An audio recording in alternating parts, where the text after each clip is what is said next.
Ni ada satu soalan lagi. Dia tak saya ingat ramai yang tak jelas tentang perkara doktor menyerahkan jawatan ini. Sebab dia kata rasa kehilangan, minta Dr. Mahathir ceritakan sebenarnya apa yang terjadi. Okey, gini, ramai yang kata arahan tu Dr. Mahathir kalau nak pejuang pendidikan, kenapa dulu letak jawatan? Mereka kena faham. Menteri Kabinet dilantik oleh Perdana Menteri. Kuasa Perdana Menteri adalah melantik dan juga memecat ataupun menyuruh menteri meletakkan jawatan. Perdana Menteri tidak bersetuju dengan saya dalam banyak perkara. Antaranya beliau inginkan supaya pembelajaran sains dan matematik dalam Inggeris, matematik dan juga sains dalam bahasa Inggeris dilakukan segera. Melalui model yang pernah dilakukan awal tahun 2000 yang menerima tentangan dan gagal. Ya, betul. Saya kata U-turn balik waktu tu. U-turn balik kepada DPLI di waktu Mahyudin. Saya lihat ini semua patching. Ini semua perkara yang seperti menampal sana menampal sini tak akan menyelesaikan masalah. Kita perlu perubahan holistik. Maka kita kemukakan new education model ataupun model pendidikan baru. Kita perlu bersabar sedikit saja. Sedikit saja demi memastikan perubahan itu tidak patching. Perubahan holistik. Itu yang pertama. Yang kedua, beliau tidak setuju isu ITL. 5 sebab.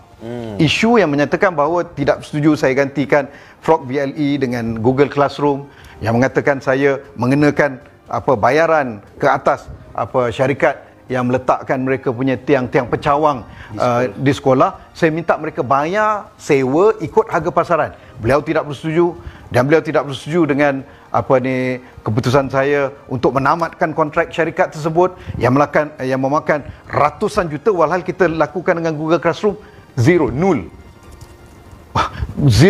geld, zero cost, percuma, open source, dan banyak lagi open source yang lain dan juga ada beberapa isu yang beliau tidak bersetuju. Jadi apabila beliau tidak bersetuju, sebagai seorang ketua, sebagai Perdana Menteri, apabila beliau mengatakan bahawa saya tidak towing the line, saya tidak menuruti perintahnya, dia minta saya serahkan jawatan.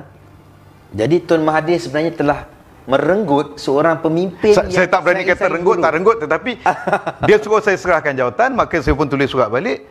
Patutlah. Satu hari nanti dalam autobiografi saya akan dedahkan surat tersebut, yang mana saya kata maka saya serahkan jawatan ini kepada Tun, kerana ini eksekutif, ini merupakan kuasa eksekutif beliau dan melantik, memecat dan juga menyuruh letak jawatan.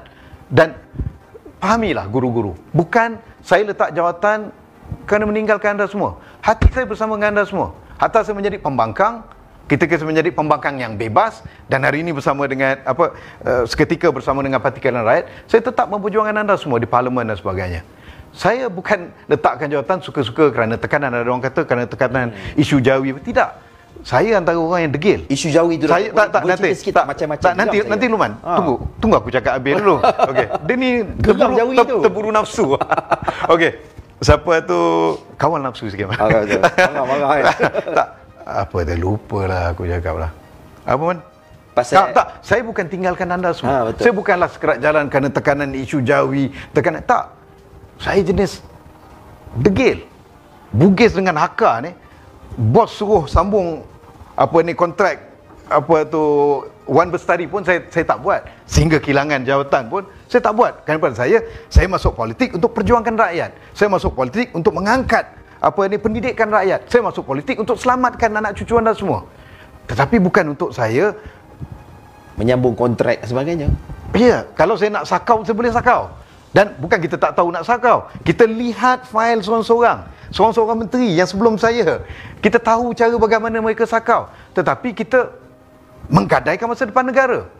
Jadi apa yang berlaku? Saya diminta oleh Perdana Menteri untuk berikan jawatan kepada beliau, dan selepas itu beliau menjadi Menteri Pendidikan kerana beliau merasakan beliau lebih tahu dan lebih mempunyai credibility. Dan bagi saya, di mana saya pun berada, masih ingat lagi ucapan terakhir ketika saya mengucapkan selamat tinggal kepada KPM. Di mana pun saya berada, saya akan terus berkhidmat kepada negara. Saya akan terus memperjuangkan pendidikan anak-anak anda semua dan juga anak cucu bangsa kita. Kembali kepada isu Jawi. Isu Jawi bukan perkara yang baru. Geram betul. Isu Jawi di dalam buku bahasa Melayu telah bermula di zaman UMNO Barisan Nasional, sewaktu timbalan menterinya adalah MCA. Dan MCA dan gerakan berada di dalam kabinet. Sama ada kabinet Najib, sama ada kabinet Najib lah pada waktu tu, dan menteri pendidikannya sama ada Kemahyudin ataupun Mazhar Khalid. Dua-duanya timbalan menterinya MCA. Dan di dalam itu terdapat gerakan dan juga MIC. Di zaman kita ditimbulkan isu tersebut, seolah-olah macam tak ada sebelum itu, seolah saya yang perkenalkan itu, dan lebih memburukkan lagi keadaan, ada wujud golongan-golongan yang anti-Islam yang kaitkan. Dia kata Mazli nak bawa Islamisasi melalui Jawi dan sebagainya. Saya pun tak tulisan je kot, tak pernah ada orang tengok tulisan Jawi tulis halal gitu terus masuk Islam kan, ataupun baca 3 muka surat terus masuk Islam.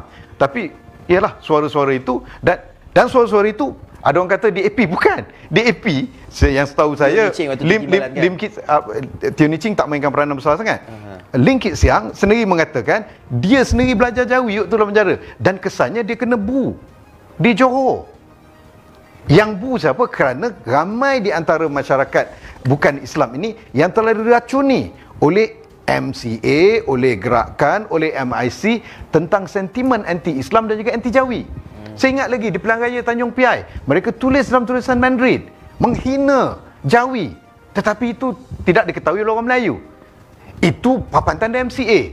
Tetapi lepas saja berubah kerajaan, kita lihat Wee Ka Siong masuk dalam kabinet, dan timbalan menteri pendidikan pun ada MCA, Jawi masih ada.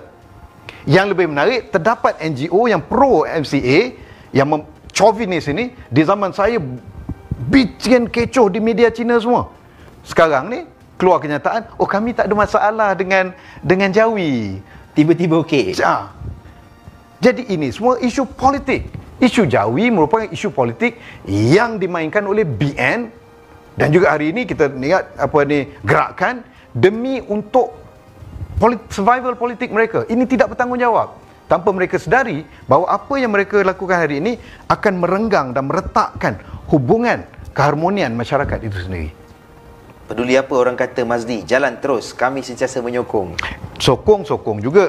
Ramai saya lihat yang sokong, dia kata kami sokong Dr. Mazli tapi kami tak sokong PH. Itu bening. Saya kata kalau tak sokong PH, Dr. Mazli tak boleh jadi Menteri Pendidikan semula. Betul. Kalau nak Dr. Mazli kembali ke KPM, tolong menangkan Pakatan Harapan. Ada kata oh Pakatan Harapan DAP, bukan. Pakatan Harapan ni ada 4 komponen. Kan? Ada PKR, ada Amanah, ada UPKO dan juga DAP. Bukan DAP yang berkuasa semata-mata. Dan pengurusinya pun Datuk Seri Anwar Ibrahim. Kalau jadi PM pun Datuk Seri Anwar Ibrahim. Jadi kepada semua di luar sana, jika anda inginkan perubahan pada pendidikan, anda semua masih memberikan kepercayaan kepada saya untuk melakukan perubahan pendidikan yang lebih baik untuk anak cucu anda sendiri, tolonglah kami undi Pakatan Harapan dan bantu kami sedarkan rakyat bahawa kita perlu berikan titik nokta kepada rasuah BN Barisan Nasional UMNO. Kita perlu berikan titik nokta kepada kerajaan gagal Perikatan Nasional. Kita bersama dengan Pakatan Harapan. Anda ingin masa depan pendidikan lebih baik untuk anak cucu, anda percaya dengan saya, anda ingin saya kembali kepada KPM, tolonglah undi Pakatan Harapan. Rayuan daripada saya kepada para guru, kepada para pendidik, ibu bapa yang inginkan perubahan pada pendidikan dan ingin memberikan titik nokta kepada zaman kegelapan pendidikan semenjak zaman BN. Anda yakin kepada saya, anda percaya kepada saya, berikan undi kepada Pakatan Harapan. Kita buat bersama, kita lakukan bersama demi masa depan anak cucu kita. Bukan kerana parti, bukan kerana saya, tapi untuk anak cucu anda semua.